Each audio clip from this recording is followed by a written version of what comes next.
Juxtaglomerular apparatus एक term आएगा अभी आपके पास, ये पैरा जो है दैट इज, मुझे तो इस पूरे चैप्टर में अगर बच्चों से एक ही क्वेश्चन पूछना हो तो मैं बस यही पूछूं, उसी से मैं चेक कर लूंगी कि बच्चे ने चैप्टर पढ़ा है या नहीं पढ़ा। बाकी सब में क्या था, समझ नहीं था अभी तक कुछ भी, आसान आसान है सब बिल्कुल। सबसे पहली चीज डेटा के बारे में, यहाँ पे जो मैं डे 1 से जब से मैंने चैप्टर स्टार्ट करा है तब से मैं बोल रही हूँ कि आपका जो किडनी है वो एक दिन में 180 लीटर फिल्ट्रेशन करता है। तो इस हिसाब से अगर आप डेटा निकालिएगा यहाँ पे तो 1 मिनट में एक इंडिविजुअल का यहाँ पे कितना निकल जाएगा, 125 ml। ठीक है, अब किडनी जो है इसके पास, जैसे देखिए इस पहले स्टोरी को ऐसे समझिए, जैसे किसी को बहुत ज़्यादा वोमिटिंग हो गई, ठीक है, आपने देखा होगा तुरंत एनर्जी लॉस हो गया, अगर 2 बार 3 बार हो गया फ्रिक्वेंटली तो फिर आपको बिल्कुल भी एनर्जी नहीं मिलती कोई काम करने की, आप सीधा बेड पे पड़ जाते हैं। अगर कोई आपको बोले भी कोई फिजिकल वर्क करने को तो आप तो कर ही नहीं सकते उस वक्त किसी भी कीमत पे, इम्पॉसिबल, दैट्स इम्पॉसिबल। आप इमेजिन करके सोच लीजिए वो काम, ठीक है। रीजन ये है कि आपकी बॉडी से जब फ्लूइड लॉस हुआ है तो ये बेचारे तो अपना मेटाबॉलिज्म रेगुलेट करने में खुद ही बिजी हैं, तो आप कहाँ से काम कर लेंगे उससे।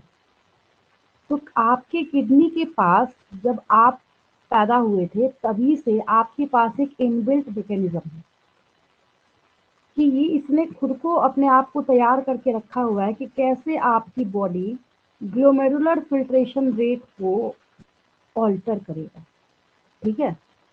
तो इसमें से जो सबसे एफिशिएंट मैकेनिज्म है वो जक्स्टाग्लोमेरुलर एपरेटस प्ले करता है। यहाँ तक तो ठीक है, यहाँ तक कोई दिक्कत नहीं है लेकिन दिक्कत क्या है, दिक्कत यहाँ है जब आगे बात आती है, अगर मैं आपसे क्वेश्चन पूछूं कि what do you understand by juxtaglomerular apparatus, यहाँ दिक्कत आती है बच्चों को। रीजन ये है कि अगर हम एनसीईआरटी वाले डायग्राम को फॉलो करें तो 7 जन्म में भी बच्चे को ये समझ नहीं आने वाला है कि what is the meaning of juxtaglomerular apparatus. Reason ये है कि जक्स्टाग्लोमेरुलर एपरेटस में, अच्छा डीसीटी की पोजीशनिंग याद है आपको, distal convoluted tubule. Distal convoluted tubule में मैंने आपको पढ़ाया डीसीटी में कि यहाँ पे ये कलेक्टिंग डक्ट के एसोसिएशन में होता है और हम इफरेंट आर्टेरियोल की बात नहीं कर रहे, हम एफरेंट आर्टेरियोल की बात कर रहे हैं, ठीक है। अब एक चीज देखिए, अब हम चलते हैं आपके एनसीईआरटी के डायग्राम पे, ये देखिए, हाँ ये है, ये आपके एनसीईआरटी का डायग्राम है। चलिए अब मुझे ये डायग्राम देख के अगर मैं आपसे क्वेश्चन पूछूं तो ऑनेस्टली एक बात बताइए, इस पूरे डायग्राम में यहाँ पे अगर मैं एक लाइन खींच दूं, क्या किसी पार्ट पे ऐसी पॉसिबिलिटी दिखती है कि ये, समझिएगा ध्यान से मैं क्या पूछूंगी आपसे, कि ये जो डीसीटी वाला हिस्सा है और ये जो एफरेंट आर्टेरियोल है इसके बीच में कोई कनेक्शन हो सकता है, दिख रहा है आपको?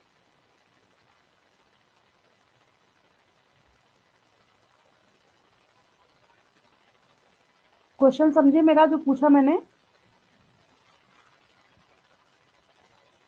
मैम एक बार बोलिए। देखिए फिर से मैंने आपसे क्वेश्चन पूछा कि अगर आप इस अपने बुक के डायग्राम को फॉलो करें, ठीक है, तो ये जो एफरेंट आर्टेरियोल है इसका और ये जो डीसीटी है डिस्टल कन्वोल्यूटेड ट्यूब्यूल, तो दोनों का कोई टच दिख रहा है क्या कहीं पे?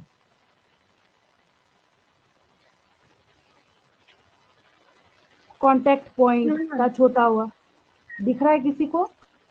नहीं मैम। नहीं, यही दिक्कत आती है।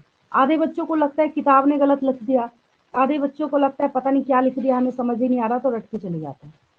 अब देखिए, तो मैंने आपको ये डायग्राम जब शो करा था डे 1 तो मैंने आपको एक बात बताई थी, मैंने बोला था ये डायग्राम गलत है, लेकिन जैसे छोटे बच्चों को समझाया जाता है तो उसके लिए तो बिल्कुल 0 लेवल का ये डायग्राम है जिसको देख के कोई बच्चा समझ सकता है। एक्चुअल में ये रियल डायग्राम है, ये देखिए एक्चुअल। अभी तो उस डायग्राम को देख के तो लगा नहीं था, ऐसा आप एग्जाम में बनाइएगा तो मेरे ख्याल से नंबर भी उल्टा कट जाएगा आपका, टीचर सोचेंगे बच्चा ही गलत बना के जा रहा है, जबकि ये सही है। अब इसमें समझिएगा ध्यान से क्या है ये वाला एक एफरेंट आर्टेरियोल है और ये एक इफरेंट आर्टेरियोल है। पहले इसमें दिक्कत किसी को कोई? No ma'am. समझे? ठीक है। अच्छा अब देखिए, ये रहा आपका पीसीटी, राइट। अच्छा ये रहा आपका डीसीटी, और ये रहा हेनलेज लूप, यू शेप जो है, ये रहा हेनलेज लूप, ठीक है। तो अगर आपसे आज के बाद से कोई पूछता है कि what do you understand by juxtaglomerular apparatus, तो एक्चुअल में ये जो जक्स्टाग्लोमेरुलर एपरेटस है, ये वहां बनता है जहां पे ये एफरेंट आर्टेरियोल और डीसीटी का कांटेक्ट पॉइंट होता है। अब दिखा, मतलब वो जो आपकी एनसीईआरटी का जो डायग्राम है उसको देख के तो ये अनहोनी वाली बात लगती है कि दस ये क्या बोल रहा है, ये इम्पॉसिबल सी बात बोल रहा है, ऐसा तो हो ही नहीं सकता। तो मैंने आपको बोला था कि आपको जितना दिख रहा है ये सुपर कॉम्प्लिकेटेड स्ट्रक्चर है, बट उतना कॉम्प्लिकेटेड उठा के अगर हम रख दे बच्चों के सामने, वो समझने में बहुत दिक्कत आएगी, ठीक है। तो ये जो एफरेंट आर्टेरियोल है और ये जो आपका डीसीटी है, दोनों यहाँ पे टच हुए तो टच होने के बाद इसका देखिए यहाँ पे ये कांटेक्ट पॉइंट आया, तो यहाँ पे ये जो सेल्स अवेलेबल या प्रेजेंट होते हैं ना, इनको जक्स्टाग्लोमेरुलर सेल्स बोला जाता है। अब समझ आया सबको? अब आया समझ में? Yes sir. किस यहाँ पे किस किस का एसोसिएशन है, एफरेंट आर्टेरियोल या पीसीटी का? या ये नीट का क्वेश्चन आप कई साल पूछा जाता, मैंने बोला तो मुझे खुद एक सिंगल क्वेश्चन पूछना इस चैप्टर से तो मैं बस यही पूछूंगी बच्चे से, चेक हो जाएगा कि बच्चे ने पढ़ाई करी है या नहीं करी है, बाकी तो कहीं कोई दम ही नहीं समझ में। तो आपको नीट के एग्जाम में क्वेश्चन क्या था? Association between efferent arteriole and DCT, efferent arteriole and PCT, efferent arteriole and collecting duct, efferent arteriole and DCT. तो ये तो अनहोनी सा लगता है, अगर कोई बच्चा सोचे डायग्राम बना के मैं देखता हूँ क्या सही होगा, तो कभी बेचारा सही कर ही नहीं सकता है, क्योंकि रियल जो डायग्राम है वो ये है। तो आपके पास किडनी में जो नेफ्रॉन है उसके अंदर जब एफरेंट आर्टेरियोल और डिस्टल कॉन्वोल्यूटेड ट्यूब्यूल मतलब डीसीटी जहाँ पे टच करते हैं, जहाँ टच करते हैं तो उसको हम जक्स्टाग्लोमेरुलर एपरेटस में हमेशा दो चीजों का, दो से तीन चीजों का एसोसिएशन होता है, आपने नोटिस करा होगा बायो में जहाँ जहाँ पे एपरेटस आता है, ठीक है। एक चीज के लिए हम कभी एपरेटस बोल ही नहीं सकते, केमिस्ट्री तो हम पढ़ नहीं रहे कि आप यहाँ पे एपरेटस दिख रहे हैं, बायो में जब एपरेटस की बारी आएगी तो हमेशा वहाँ पे दो तीन चीजें चार चीजें आती आती हैं एक साथ। तो अब क्या हो, अब देखिए अब आपको समझ आएगा, अब पढ़िए, अब सही लगेगी। ये लाइन बच्चों को गलत लगती है, सोचते हैं गलत लिख दिया इसमें। अब आगे देखिए, juxtaglomerular apparatus is a special sensitive region, ठीक है, formed by what? Cellular modifications in the DCT, ठीक है यहाँ तक, and the afferent arteriole at the location of their touch and contact. अब ठीक है? Yes sir. अब समझ आया सबको? क्रिस्टल क्लियर है बिल्कुल? Yes sir. चलिए, तो होता ये है कि जैसे ही किसी बंदे का, किसी पर्सन का ग्लोमेरुलर फिल्ट्रेशन रेट जो है, ठीक है, तो अगर ये कम हो जाएगा मतलब गिरेगा, डाउन हो जाएगा, कुछ ऐसा हुआ, वोमिटिंग बहुत ज्यादा हो गई, बॉडी में फ्लूइड नहीं है ज्यादा, या ब्लड का प्रेशर क्या हो गया, बहुत कम हो गया, ब्लड का प्रेशर लो कीजिएगा, ब्लड का प्रेशर कम कीजिएगा, तो जो glomerular filtration, GFR GFR GFR, अब हर जगह यही बोला जाएगा, तो उसके बोलने का ये मतलब होगा कि जो ग्लोमेरुलर फिल्ट्रेशन रेट है वो भी कम होगा, बीपी कम, जीएफआर कम, बीपी ज्यादा, जीएफआर ज्यादा, blood pressure is directly proportional to the glomerular filtration rate. इसमें कोई दिक्कत तो नहीं किसी को? क्लियर है बिल्कुल? ठीक है।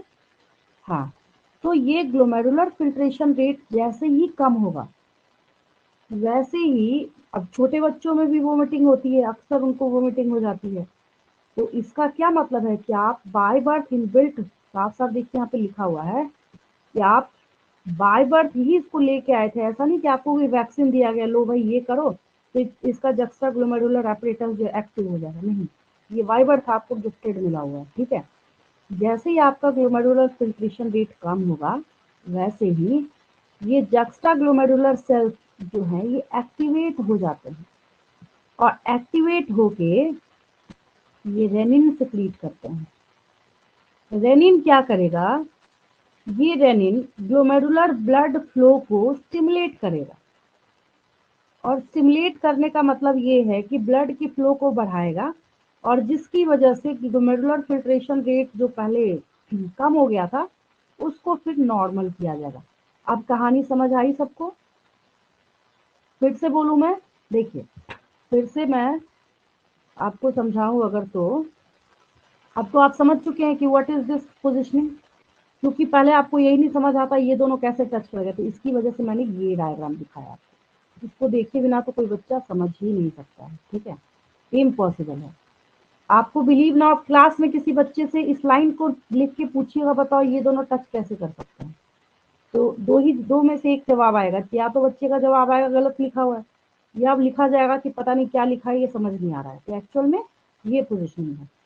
तो आपने क्या सीखा अभी अभी कि जहां पे ये डिस्टल कॉन्वोल्यूटेड ट्यूब्यूल और ये एफरेंट आर्टेरियोल टच करते हैं वहां पे ये जक्स्टा ग्लोमेरुलर सेल्स जो हैं उस टच पॉइंट पे प्रेजेंट होते हैं। जैसे ही किसी का ग्लोमेरुलर फिल्ट्रेशन रेट GFR कम हो जाता है तो ये जक्स्टा ग्लोमेरुलर सेल्स जो हैं ब्लड फ्लो को स्टिमुलेट करेगा, उसको बोलेगा कि तुम बढ़ो या बढ़ाओ, ठीक है, जिसकी वजह से ग्लोमेरुलर फिल्ट्रेशन रेट जो है वापस से नॉर्मल हो जाता है, ठीक है। तो ये आपका जो और हाँ कैसे होता है, क्योंकि ये जो जेजी सेल्स हैं इनको शॉर्ट में जेजी सेल्स बोला जाता है, जक्स्टा ग्लोमेरुलर सेल्स, ठीक है। तो ये जो यहाँ पे जेजी सेल्स हैं ये रेनिन सिक्रीशन करता है। तो एक और आपसे पूछा जाता है क्वेश्चन कि renin is secreted by PCT, DCT, juxtaglomerular cells या फिर कलेक्टिंग डक्ट, तो वहाँ पे टिक करेंगे किसको, juxtaglomerular cells, JG cells जो हैं ये रेनिन को वहाँ पे रिलीज करने का काम करते हैं। अब क्रिस्टल क्लियर है बिल्कुल यहाँ तक, अब तो कोई दिक्कत नहीं।